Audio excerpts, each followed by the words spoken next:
नमस्कार प्यारे बच्चों, आप सभी कैसे हैं। आज हम फिर से उपस्थित हैं उपवन हिंदी पाठमाला के कक्षा तीसरी की एक पाठ लेकर। इस पाठ का नाम है ब्राह्मण और ठग। इस कहानी में आज हम देखेंगे कि किस प्रकार एक झूठ को बार बार बोलने से वह सच लगने लगता है। अतः अपनी बुद्धि से ही फैसला करना चाहिए, दूसरे के बोलने से नहीं। यह कहानी एक मूल्यपरक कथा है बच्चों। इस कहानी को पढ़ने के बाद आप कुछ बातें सीखेंगे। चलिए हम अपना पाठ आरंभ करते हैं। बहुत पहले मित्र शर्मा नाम के एक ब्राह्मण रहते थे।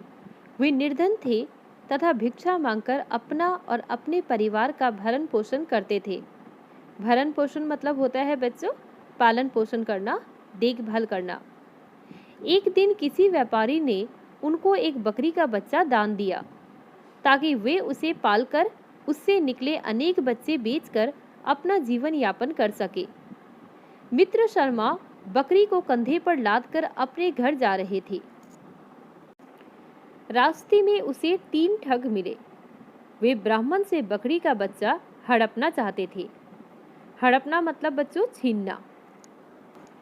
उनमें से एक ठग पास आकर बोला, श्रीमान, आप यह कुत्ता लेकर कहाँ जा रहे हैं? ब्राह्मण लोग तो कुत्ते को छूते भी नहीं हैं। मित्र शर्मा उसकी बात को अनसुना करते हुए आगे बढ़ गए। कुछ दूर चलने पर उन्हें दूसरा ठग मिला। उसने हाथ जोड़कर ब्राह्मण को प्रणाम किया और बोला, मान्यवर, यह मरा हुआ बछड़ा लेकर आप कहाँ जा रहे हैं? बच्चों, बछड़ा मतलब होता है गाय का बच्चा। मित्र शर्मा ने नाराजगी से कहा, मूर्ख हो, देखते नहीं यह बकरी है जिसे तुम मरा हुआ बछड़ा कह रहे हो? ठग ने कहा, ब्राह्मण देवता, आप नाराज मत होइए।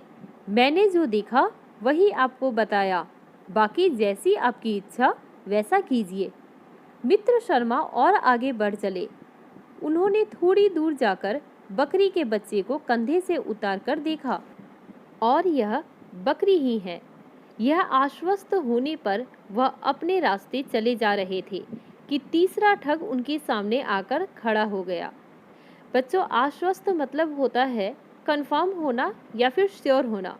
उनको मन में शंका हो रही थी कि कहीं मैं कुछ और तो नहीं ले जा रहा अपने कंधे में लादकर। इसीलिए उन्होंने बकरी के बच्चे को उतारकर देखना चाहा। उसने उनके पांव छूकर प्रणाम किया और बोला, गुरुजी, ये सुअर का बच्चा लेकर अब कहाँ जा रहे हैं? ऐसी दशा में कोई आपको देखेगा तो क्या कहेगा?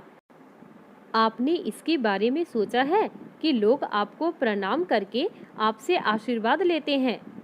यहाँ पर बच्चों आपने देखा, तीनों ठग एक एक बार आते हैं ब्राह्मण के पास और झूठ बोलते हैं। अब हम देखेंगे कि मित्र शर्मा अंत में क्या करते हैं। क्या वो ठगों की बातों में आ जाते हैं या अपनी बुद्धि से तुच्छ स्वार्थों के लिए सुअर के बच्चे को कंधे पर लिए फिर रहे हैं?